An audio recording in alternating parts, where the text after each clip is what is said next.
ನಮಸ್ಕಾರ ವೀಕ್ಷಕರೇ, ನಿಮಗೆಲ್ಲ ಹೋಮ್ ಟೌನ್ ಸ್ಟುಡಿಯೋಕ್ಕೆ ಸ್ವಾಗತ. ಭಾರತೀಯ ಸೇನೆಯು ಬುಧವಾರ ಬೆಳಗಿನ ಜಾವ ಆಪರೇಷನ್ ಸಿಂಧೂರ ಕಾರ್ಯಾಚರಣೆಯನ್ನು ಪ್ರಾರಂಭಿಸಿದೆ.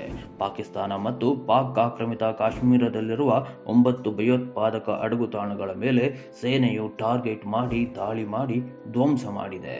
ಜಮ್ಮು ಕಾಶ್ಮೀರದ ಪಹಲ್ಗಾಮ್ನಲ್ಲಿ ಅಮಾಯಕ ಪ್ರವಾಸಿಗರ ಮೇಲೆ ಪಾಕಿಸ್ತಾನ ಕೃಪಾಪೋಷಿತ ಉಗ್ರರು ಎಸಗಿದ ಪೈಶಾಚಿಕ ಕೃತ್ಯಕ್ಕೆ ಭಾರತೀಯ ಸೇನೆ ಪ್ರತೀಕಾರ ತೀರಿಸಿಕೊಂಡಿದೆ.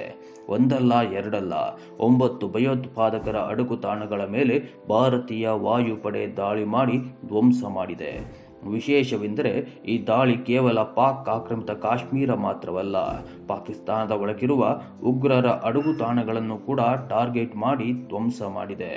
ಒಟ್ಟಾರೆ 9 ಉಗ್ರರ ನೆಲೆಯ ಮೇಲೆ ದಾಳಿಯನ್ನು ಮಾಡಿದೆ.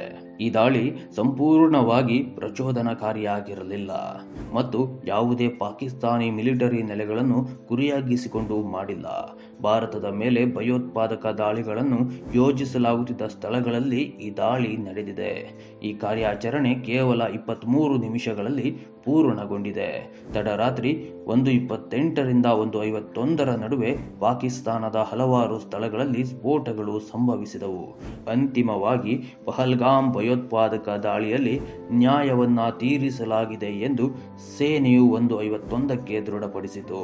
ನಿಮಗೆ ಈ ಮಾಹಿತಿ ಇಷ್ಟ ಆಗಿದ್ರೆ ನಮ್ಮನ್ನ ಬೆಂಬಲಿಸಿ. ಮತ್ತೊಂದು ವಿಡಿಯೋದಲ್ಲಿ ಮತ್ತೆ ಸಿಗೋಣ. ನಮಸ್ಕಾರ.